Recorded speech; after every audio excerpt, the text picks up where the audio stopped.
You know what, it's 4 o'clock, so we're gonna go ahead and get started. And I just want to start off by thanking you for signing in and understanding that we just needed to move everything virtual this year again. But it's okay. We're glad that you could join us. And we plan to take about 30 to 40 minutes and go through a slideshow and just talk about this exciting time, the time of looking forward to high school and some of the basic information about transitioning. Okay, what this meeting is not, we are not tonight or this afternoon signing up for classes. We're not going through the details about how to use your Power School to get kids signed up. We're just talking about the basics of the transition. So let's start with introductions. I'm Amy Pittman. I am one of the school counselors at Badger Ridge, and I do serve all of the 8th graders this year. So some of you I've known for the last 3 years. And Ms. Jenowin and Mr. Elvis, go ahead and please go ahead and introduce yourselves. I'm Elvis Ajung, I'm one of the counselors in the building. I don't work with 8th grade this year, but I'm there to support your kids as they transition into high school. And then I'm Miss Jenowine, and I have had the pleasure of spending a lot of time with your 8th grade students this fall, and I've actually really enjoyed it. I have learned so much about our TWI program by being in the classroom. So I'm the 612 English Language Learner Coordinator. I'll continue to see them at the high school. And then I don't want to forget that Ms. Yang is here too. I'll let you introduce yourself. Oh, thank you. Yeah. Hi, everyone. I'm Miss Yang. I'm one of the high school counselors. We have a team of 6 here. I'm new this year, so I'm kind of learning as I go, but feel free to ask me questions. I'll be sure to give you the answer wherever and whenever. Great. One of the things we start with when we do a Zoom meeting is just some helpful reminders. Because when we meet over Zoom, we do want you to be able to ask questions. We would like you to type your questions in the chat, or at the end of this slideshow, we're going to open it up, and you could certainly turn your microphone back on and ask your questions so the whole group can hear your questions. If you're able and you know how, and you could change the name on your screen to your child's name, that'd be great, just so we know who's here. So I'm just going to interrupt a second. Apparently that setting is turned off right now. Okay. As far as name changing. So if you want, do you want to know who's here? Do you want them to put their student's name in the chat? Sure, that'd be great. Okay. That would be great. The other thing to know is, some of you know your child has come home, is that each 8th grade student has received a paper planning conference folder. So the hope is that all of your kids have brought that home to you and you have it there in front of you. It simply gives you a frame of reference. You have printed copies of many of the things that we're going over right now. And so if you have that, or your child can get that for you, that would be great. The other thing to notice is that if your child is in Miss Gutman's English Language Arts class, they have completed their hopes and dreams essay, and that should be in the folder.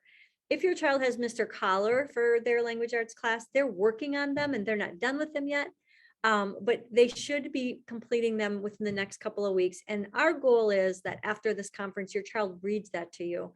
It's a really nice place to start talking about planning.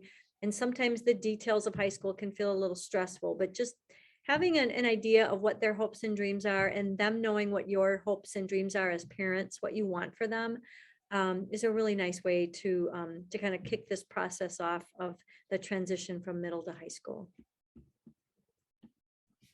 Our general agenda. So today we're going to talk a bit about middle school versus high school, some of the differences. Even though we're not even quite halfway done with the school year in 8th grade, we do want to preview what some of the changes are going to Verona Area High School. We are going to share the high school schedule as it is this year, and most likely how it will be next year. So we'll go over that. We'll talk about the block schedule. We're also going to preview the high school graduation requirements, what kids need to earn in order to graduate from Verona High School. And we touch a little on Zello. Zello is a platform that our school district purchases so that students from 6th grade all the way through 12th grade can explore just different descriptors of themselves, their learning style, some of their interests, as well as start to preview different recommendations for colleges and admissions and careers. Lots of great up-to-date career information in the platform named Zello. And then we're going to mention Power Scheduler, the way that your students will sign up for their classes through PowerSchool in Power Scheduler. So I just noticed that Miss Alvarez is here. Can we have her introduce herself as well? Sure, absolutely. Hi, Miss Alvarez. Hello. I was going to do it at the end if it didn't happen. But very nice to meet you. I'm Ms. Alvarez. I am the new TWI 8th grade US history teacher. It has been a complete honor to be with the kids and give them that consistency that they need. They have been very welcoming, great. I love them all, and I'm very excited to finish the year with you guys. Great. So back to the slide, you can see we have a picture up of our new high school, and just the idea that our middle schools, Savannah Oaks, Cornellage, and Badger Ridge, all come together to be in 9th grade together. And so, you know, Verona has this beautiful new school, and some of the things that are different there is, you know, they work on a system of credits. So we're going to talk about how students earn credits. Some of you may know that already. You might have older brothers and sisters, or you might know that, you know, how credits work, but we are going to talk about that. We also are going to talk a little bit about a block schedule. So our high school works on a block schedule. And we also will kind of return to standardized grading. So right now we are on the standardized 4-point scale, which is really based on standards. And at the high school, they return to the like letter grading, A, B, C, D, where you're going to earn grade point averages, a cumulative grade point average, and we'll talk a little bit about that as well. Mr. Elvis, was there something you wanted to add? Nope, not at this time. I think we're good. Okay. So here's a look at the current high school schedule. And what you're going to notice is that the first thing to notice is that students usually really like that they only have 4 classes per day. All right, so 4 classes every day rather than having 7 classes per day like they do in middle school. And although sometimes kids think, wow, you know, classes are long, the overall goal of a block schedule is to have a certain period of that block be teacher directed instruction, a certain part of that to be group work, and a certain part of that that block to be work time, so that you're actually able to understand and ask questions to the teacher when you're with them. So you can do a lot of your work while you're in that class. So when you're in middle school, we talk about A day and B day. And I feel like our 8th graders have a pretty good understanding of, I have Fayette on A day and I have either Read to Succeed or Health on B day, right? At the high school, they refer to their A day, B day as day 1 and day 2. So that's a little bit of a change. So you can see from this visual that on day 1, you have your odd numbered classes. You have period 1, 3, lunch, 5, and 7.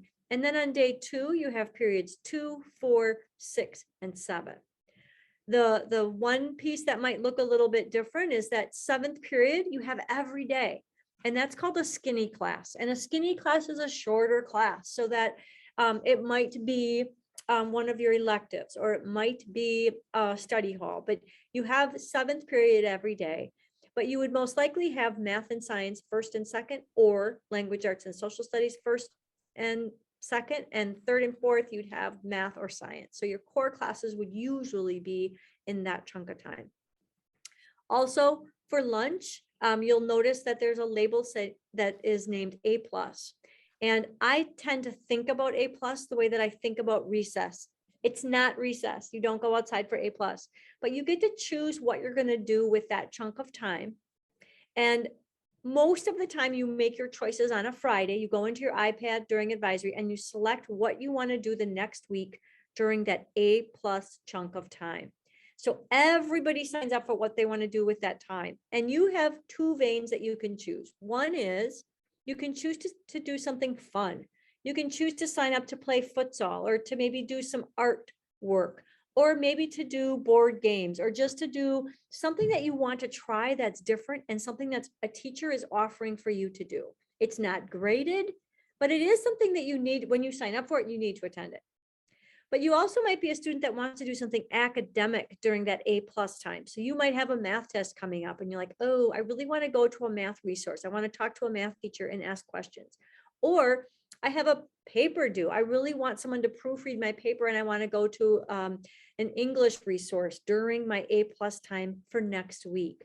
So you get to decide what you want to do during your A+ time. Sometimes extracurricular like teams and clubs might meet during an A+ time. And so that could also be factored in. Okay. Ms. Genuine, did you want to add something? I just added in the chat. I know several people had asked about seal of biliteracy at other meetings. And so that would be an example of like a club that meets during A+. So they could sign up to get help on seal of biliteracy or any other clubs or activities as well. Cool. Moving on, Mr. Elvis will tell us, what is a credit? Oh, that sounds like an 8th grade question, Ms. Pittman.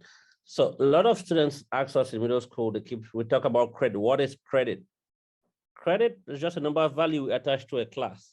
So every class you take at the high school has a number of value attached to it. It's either half credit, if it's a semester long class, or 1 credit for a year long class. In middle school, our classes, they don't add up. We just have our classes, there are courses, you take one, you're done with it. We say, Elvis gets you to the next one, you're done, you move on to the next one. So the credit 0.5 tells you that class is a semester long. 1 is a year long class. Credit as in credit card. Once you use credit, you have to pay for it. So when you swipe that credit card and you say, I'm taking 1 credit class, in order to get it, you have to pay for it. Paying for it means you have to pass the class. You need a minimum of a D in a class in order to pass. D is what, about 60%. So technically, you go away from a mastery, EM, back to A, B, C, D. There's F below there. So any grade below a D, it's failed. To pass the class, you need to score at least a D. All right. The next one is Pittman. So in order to graduate from our high school, and Ms. Kazuo, I hope you're going to confirm Mr. Elvis is still right here. We need to accumulate at least 23.5 credits over 4 years, minimum. It's possible to get a lot more depending on how you put in your classes, but you need at least 23.5 credits to graduate from the Verona area school district. And how do we get those? How do we get that number? So this shows us just a basic breakdown. The classes may not be the right names, but the requirements for each section there are correct. So we expect you to get 4 credits from English, which means every year class in English language for your 4 years at the high school, 3 credits from social studies, 3 credits from science, 3 credits from math, 1.5 credit from PE, 0.5 credits from health, and that 8.5 credits you can get from our multitude of electives. When you add this up, it gets you 23.5. It's very possible to get more than this, but basic 23.5.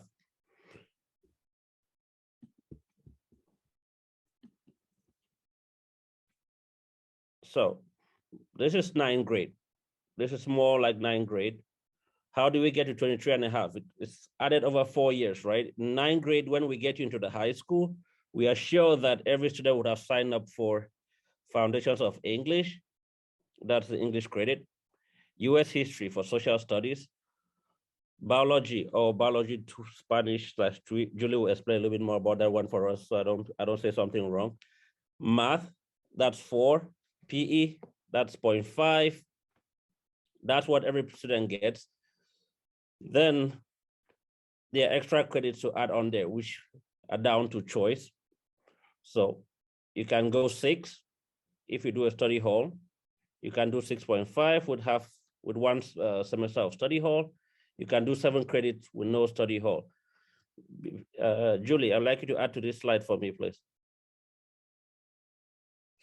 Sure. I think if you go to the next slide, Okay.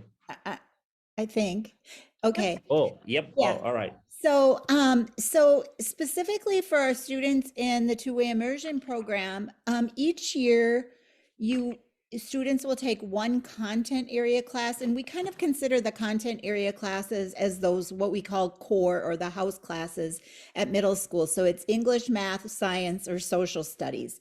Now, of course, you're always going to have English. You can't have bilingual, you can't have English and Spanish. So you'll always have English. And then one of the content areas, or our content area for next year, is biology. And the reason we selected biology, so giving you all a little bit of background knowledge, is everything, all of the content area classes that we've selected, we've given quite a bit of thought to. So in 6th grade, when we were thinking about what class should we offer in Spanish, we selected 6th grade social studies because 6th grade social studies is the Western Hemisphere, and students are learning about Latin America, Central and South America, and that lended itself to learning in Spanish.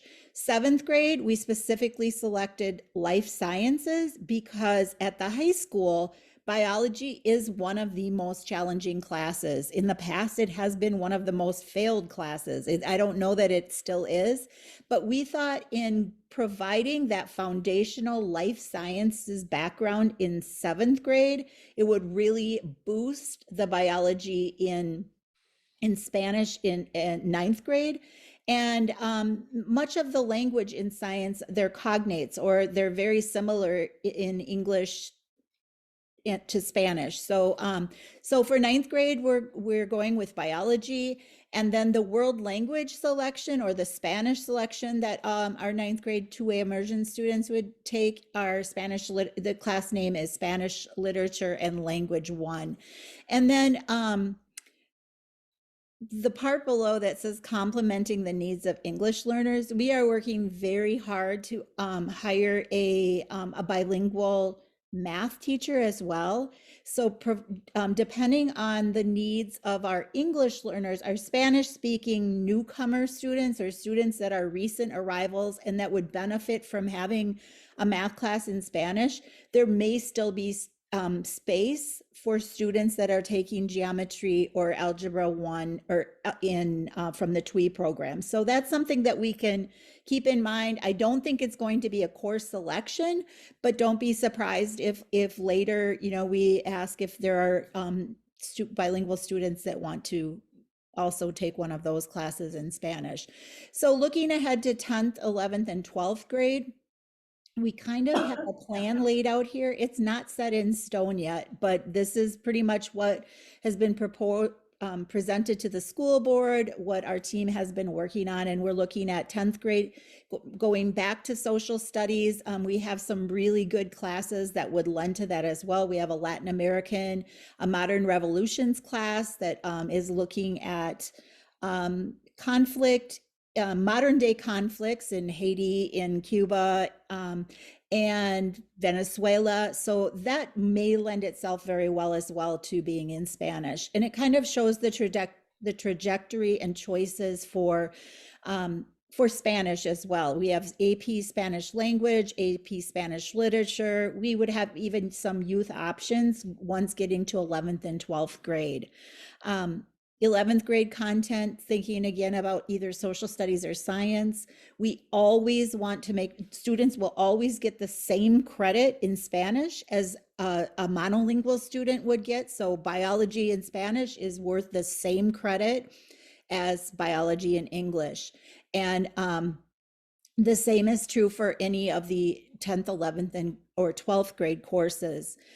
One of the things that we also try to keep in mind is that we have to have classes in Spanish that kids want to take, or that they need to take for graduation. So we probably wouldn't offer a course that is not taken by the masses or by a lot of students in Spanish, just because we want to make sure that kids want to be taking it.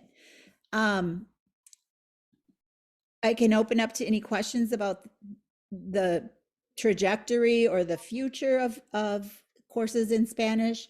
Students wouldn't be necessarily, so you've been TWI students all the way from kindergarten through 8th grade. Once you get to high school, it's more of a track that you're taking some classes in Spanish. So we will still view you as a TWI student, and your counselors will still help you make selections for appropriate classes in Spanish, but you won't necessarily be called a TWI student anymore. It's more of a program that you're selecting, or your classes that you're selecting.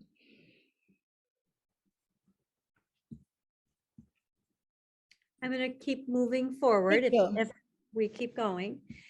This screen is just telling us about earning the seal of biliteracy. And there's a question here too. So will ahead. the TWI language course still use up some of the elective time? So yes. So when you think about our college-bound students, we always recommend world languages. So where the TWI Spanish class would fall would be in the elective, just as a world language class would. So just a little bit about Seal of Biliteracy. I know many of you are interested in continuing to work on that. So the language side is just one piece of it, being able to demonstrate proficiency in English and a partner language, in this case, Spanish. But the other side of it is that sociocultural competency. And so we highly recommend that students take part in that A+ session about Seal of Biliteracy, because there are some other pieces that students have to do. It's not just about the language. So we just wanted to put that message in here too.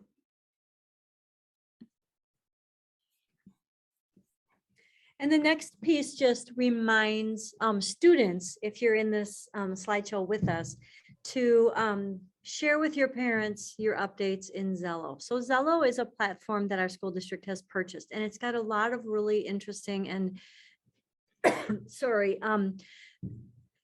bits of information that help to explore your interests, and then what's available for careers and college information. So Zello has been something that students have signed in and used and done different aspects of it from 6th grade to 7th grade to 8th grade. So if students were to show you where their Zello account is, or maybe many of you have already seen their Zello account, but it is a place where they have stored a lot of different bits of information. And this is a great time as you transition from 8th grade to 9th grade to review what they have looked at and what they've explored in Zello. So this is just showing you the icon for Zello. They can sign in through the district website, and then for students and in the student platform, this is what the page looks like once they sign in. And you can see on the far left, the matchmaker and the learning style surveys, which all students have taken. And then the explore options, this is where you can click in and see which things your child has explored, what things they've learned. And truthfully, this is a great tool because it's open for anybody to do exploring. Very up-to-date information on careers and colleges and 2-year schools and universities. There's just a lot here. So it's a nice tool if you spend the time together and explore it and see what your child is doing. But the actual list for high school. So if you wanted to look and see what does our high school offer for classes, there is something named the prospectus. The high school creates a prospectus and updates it every year. So this year, our prospectus is already updated for 2022-23. And this shows you where you can access it. And it's a thick document. So it is stored electronically on the high school website. But if you went to the Verona area high school website, and you can see that there is a student link. So you go to the student links And it looks very much like this picture right here. And you can see the very first thing on the student's directory is the 2022-23 course prospectus.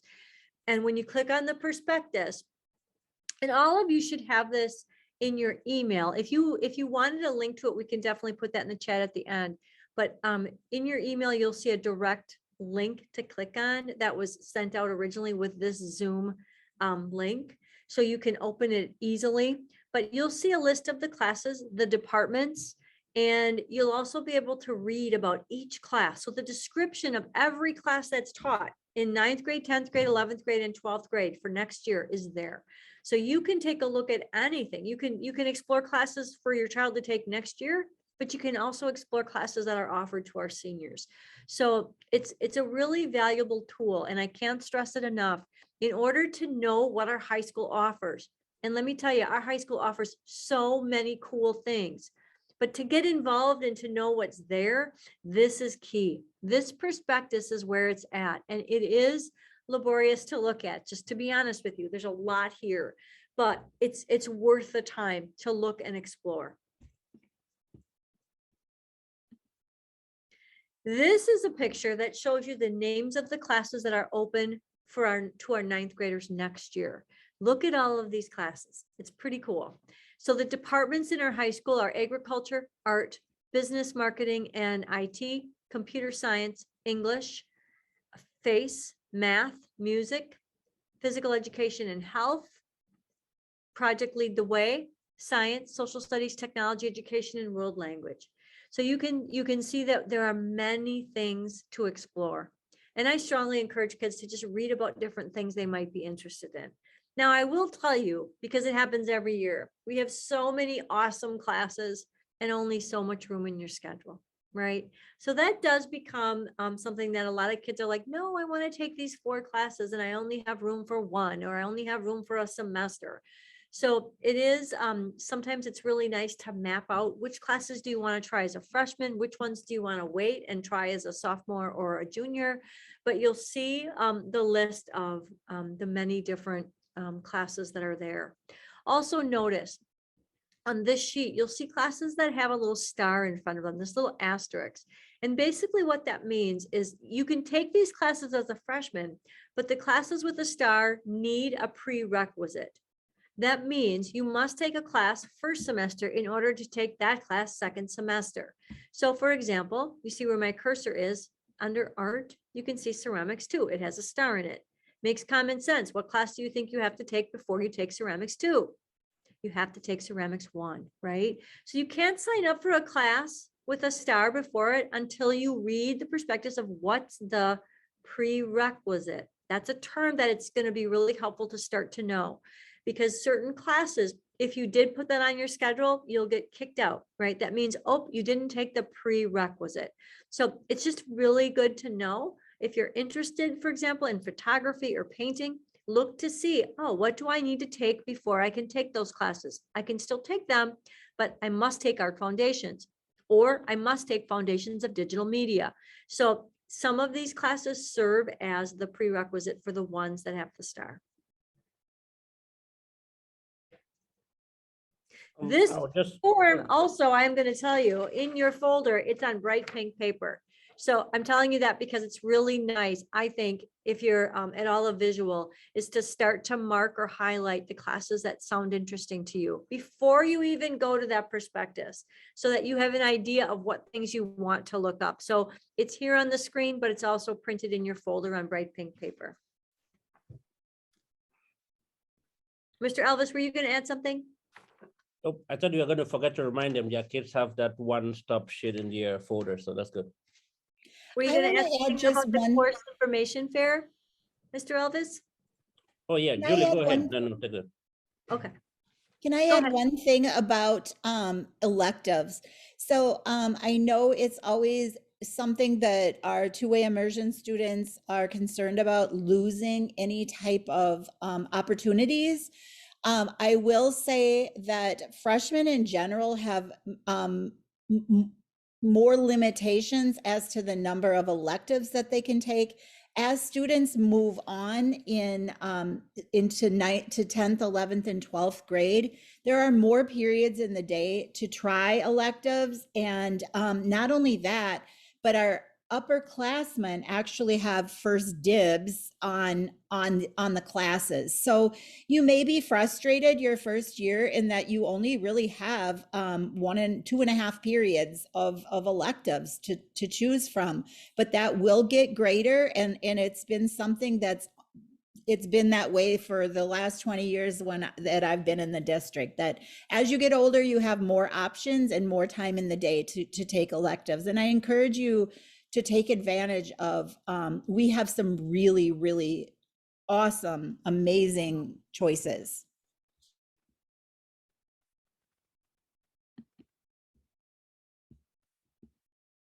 Now we're going to talk a little bit about the timeline for transition.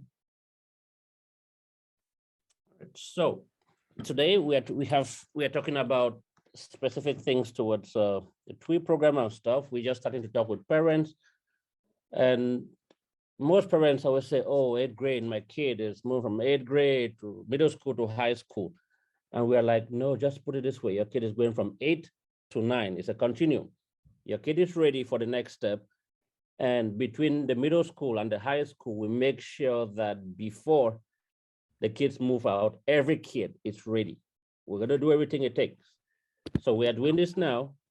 On the 1st of February, the high school has their course information fair, 6 to 8 p.m. And there's a flyer for that in our brochures.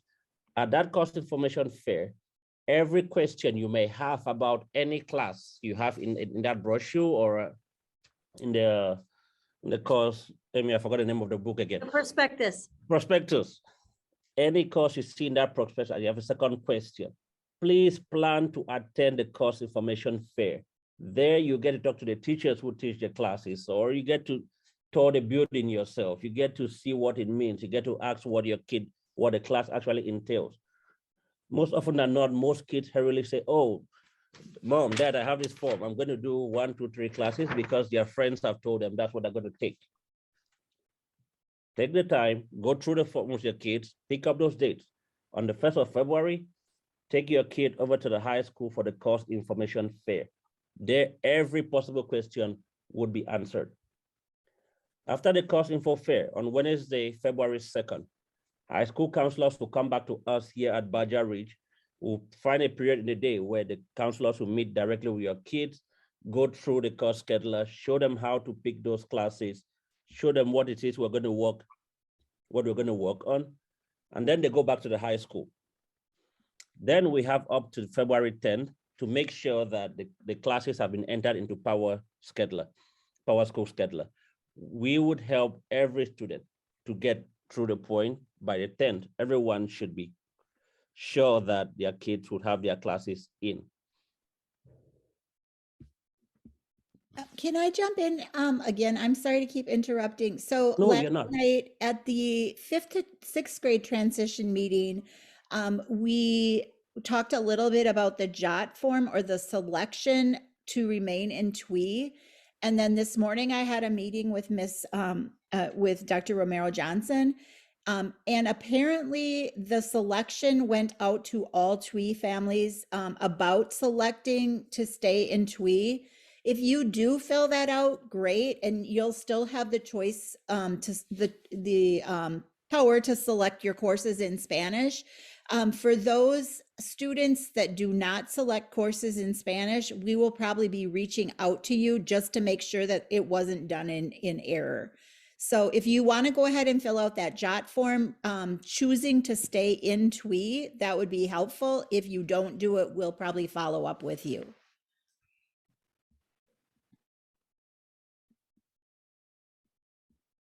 As we're starting to come to the end of this presentation, here are some other important details to consider.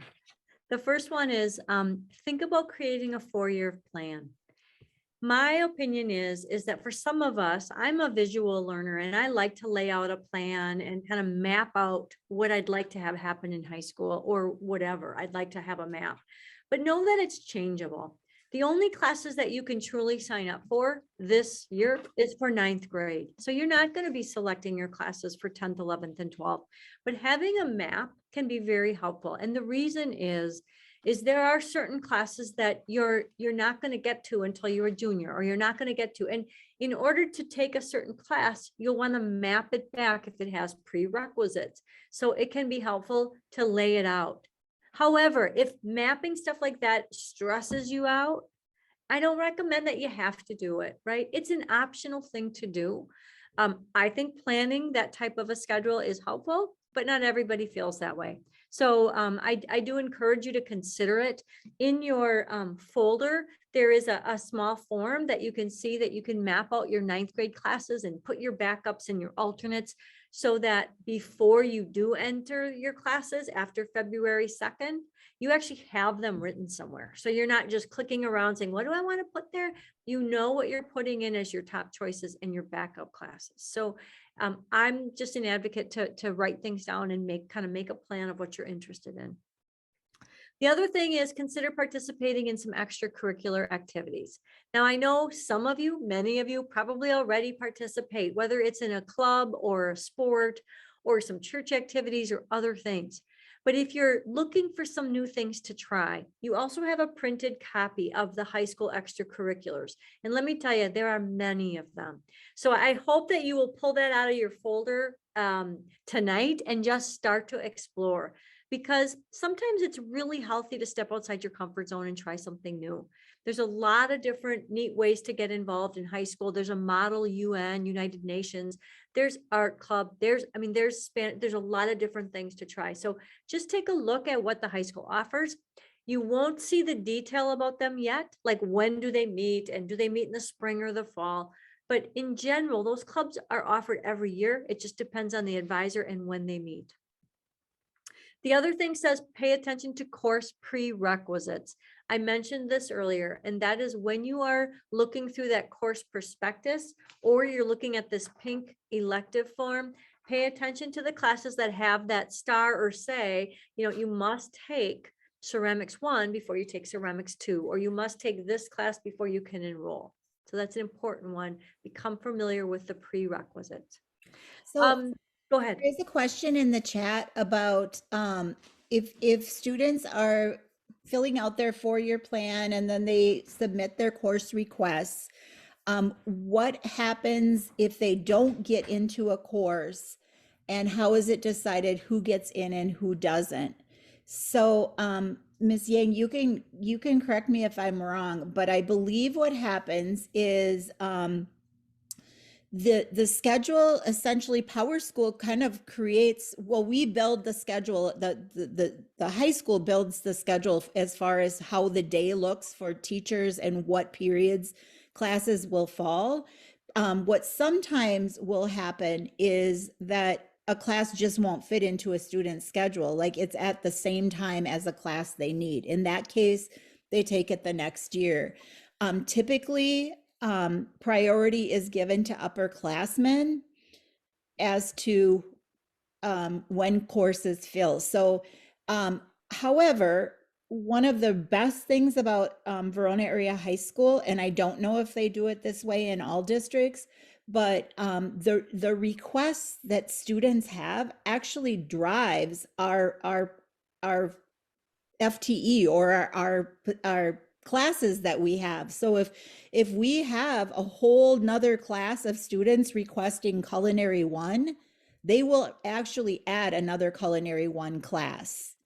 So it is important to request what you want, because it does work that way, that, if so many kids request something and we don't have enough sections planned, we actually will add another section.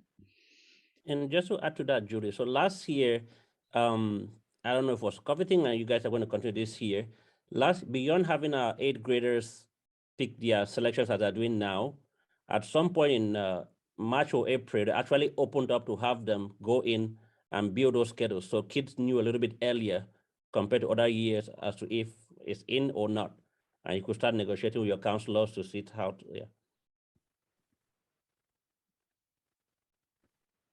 Yep, and I don't know that we'll be, I mean, I'm not sure how that's gonna work this year, but I really like the advice of plan for what you're really interested in, not just what your friends would take, or, oh, I think so-and-so wants me to take this, because the high school really does respond to your requests. And so sometimes I know at middle school, kids will sign up for this class and then they'll say, I didn't really want that, I want something else.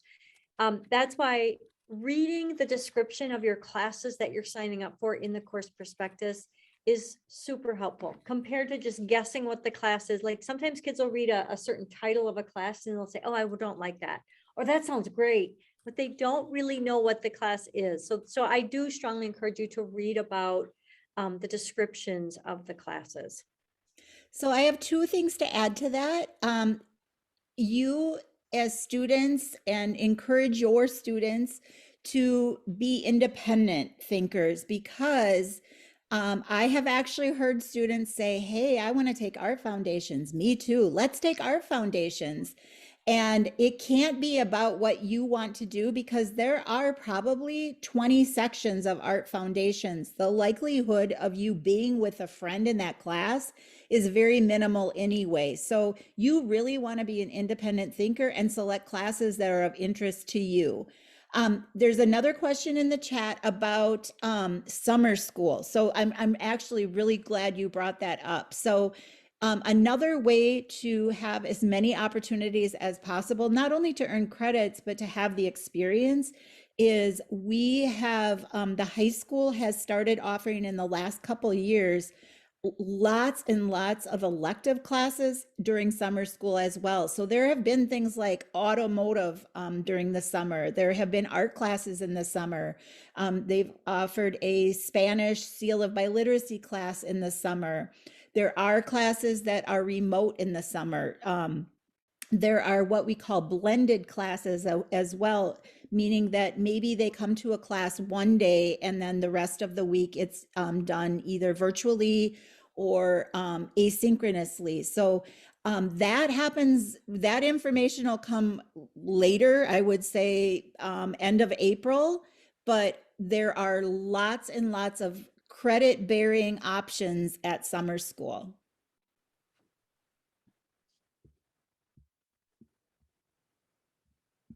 The next recommendation, or just paying attention on this list, says be aware of college requirements.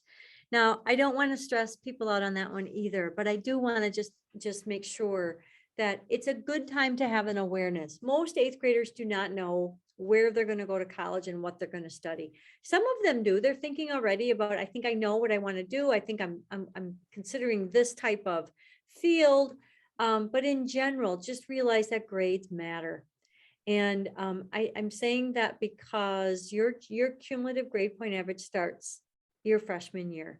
And so again, not to scare you, but your grades really matter. In order to get into a university in general, you need to have a B average of 3.0 or higher. That's just the general rule of thumb.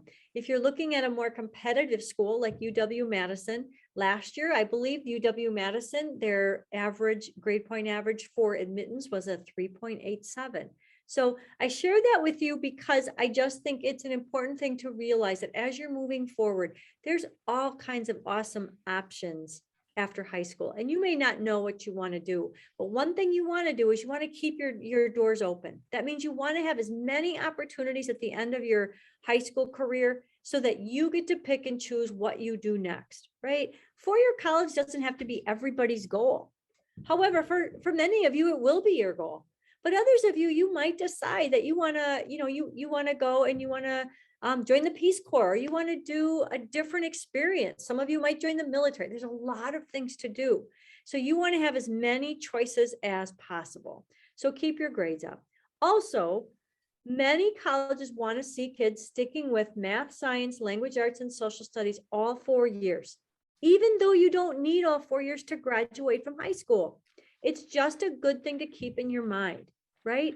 So do you have to take 4 years of math? No, 3 are required. But if you're thinking you want to get into engineering, or you want to do something with a different math or science type of focus, you want to take your 4 years of math. So just keeping some of those basic things in mind and being involved in something. And I don't just mean a sport, although sports are great, right? But being involved in something. So when you fill out your college application, you can say, you know what? I also participated in this club, or I volunteered with the community and I helped out with Angel's Wish, or I did something with my church. That you can identify ways that you have volunteered or given back, and been involved in something besides school. Right? So colleges like to see that. They like to see well-rounded people who are doing a lot of different things. The other thing to mention, and this has to do with college admissions as well, is consider taking an advanced placement class, an AP class, after your freshman year. So advanced placement classes are not open for freshmen, right? So that's not happening. But advanced placement means it's a college level class taught in the high school that kids sign up to take, and it's a lot of work, and you work really hard and you study, and at the end of that class you take a test, and if you score a certain score, you're granted college credit. So many colleges really like to see that kids are willing to put in hard work and they're willing to try AP classes when they're in high school. Now, personally, I wouldn't load up on AP classes my 10th grade year. I wouldn't take like 3 or 4. I would take 1. Right? Because they are a lot of time and work. And then maybe when I'm a junior, I might take 1 or 2. So you kind of start to figure out, how are my work habits? How do I handle my high school schedule? And what AP class or classes might I choose to take? Because it's very wise to choose to take an AP class and just you get yourself prepared for it. And for now, that's really all. You don't need to have every detail about college. It's so early yet. But it is wise to know some of those basics, right? Grades are important. Being involved in something extra, so you're doing something, and remembering to take challenging courses, because that kind of keeps your track and your windows open, and your doors open. One And of that's the all I things have for this one. I mentioned to the students, I was in class with them earlier this week or last week, and one of the things I mentioned is that quite a few of our sports get very competitive. However, most sports do not make any cuts freshman year. So I highly encourage you that if there's any sport that you like, but you may not be a real athlete in it, that you go ahead and try it. My own daughters played volleyball, and played freshman, sophomore year. And when they didn't make varsity by junior year, they still got 2 great years out of volleyball. And so if there's a sport that you like to play, give it a chance freshman year and just have fun with it.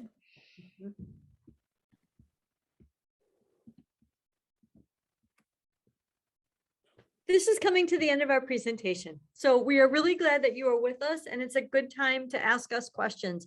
Also remember, if once this presentation is over, if you think of something or you're curious about a different detail that you forgot to ask, please do not hesitate to reach out to any of us. We are here to help you. If we don't know the answer, we will reach out to Julie, or we'll reach out to the high school and ask the question for you. The best thing though is to plan, if you can, to attend the course information fair also on February 1st. What questions do you have? Well, just to say too, Kazua's in the house, so maybe we forgot something. Kazua, is there something you think we forgot to bring to our parents? Yeah, I think, did we talk about advisory? No. And so once you guys get into the high school, you'll be assigned advisories. And so advisory is during the same time as A pluses. So you have advisory every Monday, and then Tuesday, Wednesday, Thursday, Friday are A pluses. So advisories are kind of like homeroom classes. So you'll be there every Monday with the same group of students, same teacher. You cannot switch advisory teachers at all throughout your 4 years of high school. So you stick with the same teacher through your 4 years of high school with the same counselor. And so we're broken up into teams and houses. And so here at the high school, we have 2 houses. There's house 1 and house 2, and then each house is broken into 4 teams. So for example, I am team 2A. So I have about 18, 19 teachers under my advisory, and they have around 16, 18 students in their advisory. So I hope that kind of makes a little bit of sense. And so in your advisory, you get, Zello lessons, you get information regarding classes and scheduling. So for example, this Monday, we are going to be going into our advisory classes via Zoom, giving information to students regarding scheduling for next year. And you can ask your advisory teacher any questions you have, but that's also something to look forward to.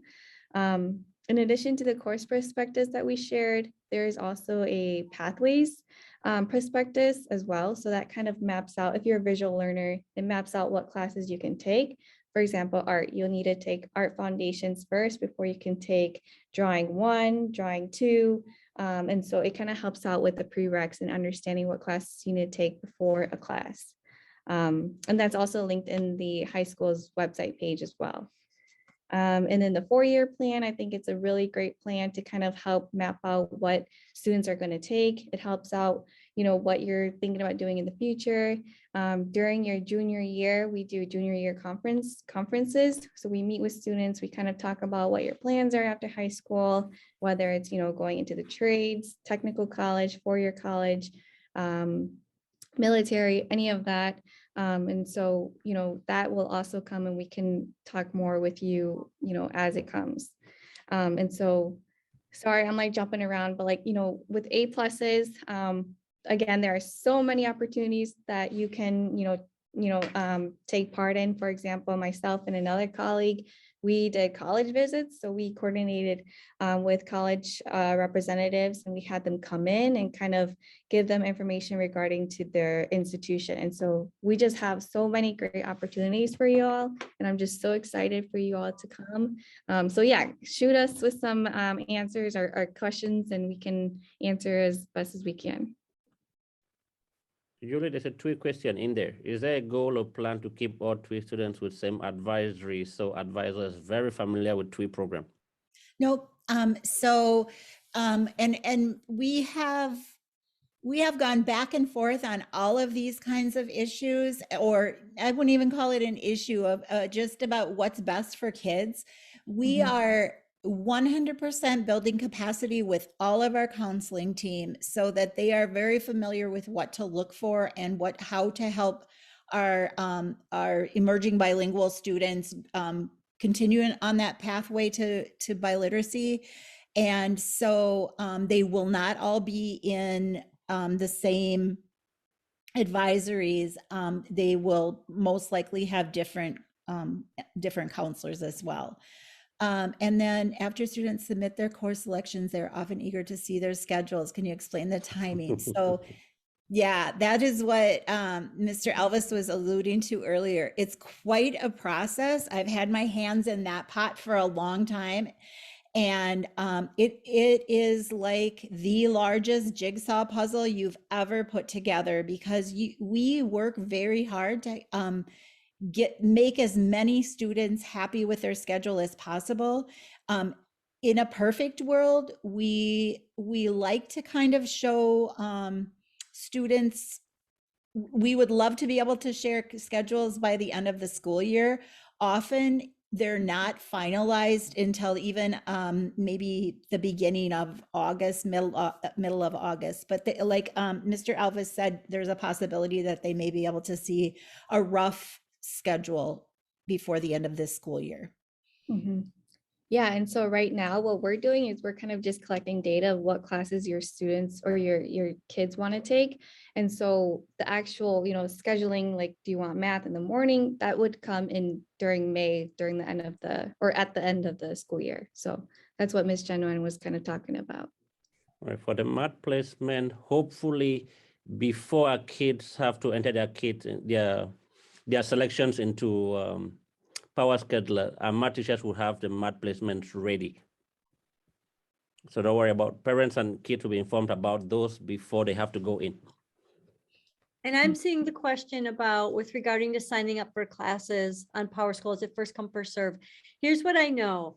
I know that you can't sign up for classes until after the course information fair. So what we'd say is it will open on February 2nd, Power Scheduler, and your child will learn how to use Power Scheduler on February 2nd.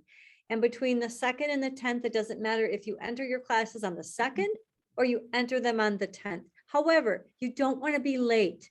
Like you don't have to rush to get them done. Like really take your time. But I'm going to tell you, we're going to have every student enter classes for sure, even if they are late. But that's the one that I say, if you're late, it's not going to be entered with the very same first one. So it's try to be on time. That's the most important thing that we can say. It's how long is actual lunch? It's a half hour. So there's an hour between, for example, fourth and sixth period or third and fifth. There's an hour there. Half of, actually there's an hour and 10 minutes because there's 30 minutes for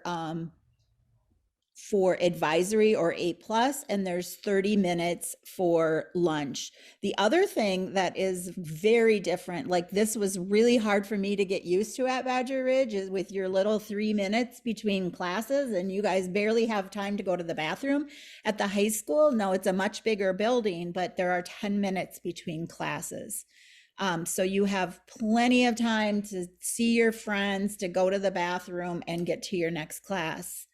And then there was a great question about youth options. So, so the question is, what are Spanish youth options for advanced TWI learners? So, I believe we're talking about language, so Spanish language in the World Languages Department. So students, I'm very, very excited. In fact, we got star reading back, and so the star reading in Spanish is really looking good. So that is encouraging, in that I'm hoping that when we do STAMP in May, and it will be the 3rd week in May, just for those of you that are interested, we scheduled it at a different time from STAR Spanish in the spring. There's too much testing going on. So about mid-May, students will be taking the STAMP test. And so that will tell us if they've reached that high intermediate level, which would show proficiency in Spanish for the partner language. That does not earn them the seal of biliteracy. There is a lot of other work to do that includes that sociocultural competency. So the advanced Spanish options, would students in TWI would still take the Spanish literature and language 1, possibly Spanish literature and language 2 during 10th grade, or AP Spanish Lang 10th grade. Now, if students do top out and take all of our Spanish choices, that's when youth options would come in, and that would be something like a university level Spanish course. For English, oh, go ahead, Amy. Okay, the question, because I wanted to ask this too, and so I see it in the chat. There's a question about lunch and asking, do they still do lunch, like lunch first and A+ second, or A+ first and lunch second? Does it depend on what you're actually signing up for your A+ options? So can you answer that? Because I wasn't sure if that's still happening. I know it did in the past. Yeah, so for well, Mondays for your advisory, it depends on which house you're in. So I always have to look at the sheet because I'm new, and it's so complicated. But for example, you know, if you're in house 2, team 2A, ooh, let's go. And if it's a day 1, then you have lunch first and then advisory. So you kind of have to look at the schedule, and your teachers will remind you too. But then Tuesdays, Wednesdays, Thursdays, Fridays, when you choose your A+ sessions, it depends on you when you want your A+ and when you want your lunch. So you get to choose for those 4 days, but for advisory, it's kind of structured in terms of when it is. Got it. That makes sense to me. So depending on what A+ you choose for Tuesday through Friday, that would kind of dictate when your lunch versus your A+ is. Okay. Yeah. That's also something, A+ is also something that you can choose to do with friends. So while you can't choose courses with your friends, you can say, hey, let's all go do Seal of Biliteracy this Thursday, or let's all go do Corre la Voz on Thursday. So that is something that you have control over. And for English choices, unfortunately, all 9th graders are taking foundations of English language and literacy. So the English 1 and English 1A, no, they don't work anymore. All our 8th graders are going into foundations of English language and literacy. Woo, good question. Can I add a little something? Yeah. I can see some of my kids, Silas, I see you and a few other. Para ustedes que me ven, escúchenme y entiendan. Do not go more than 3 months without Spanish. Even if you don't get into a class y no hay espacio, usen las aplicaciones, usen el teléfono, cambien el televisor. Your ear, even though it's been listening to it for, this long, it's that quick to empezar a olvidar las cosas. Entonces yo necesito que sigan escuchándolo, sigan viéndolo lo que necesiten. And if you need me to come up with a club and we'll hang out after school, we'll do that. Pero no me pierdan el español. Great advice. So I don't know, maybe you just said this, we no longer have any other choices for English. It's all freshmen take the same English class. Yes. Okay.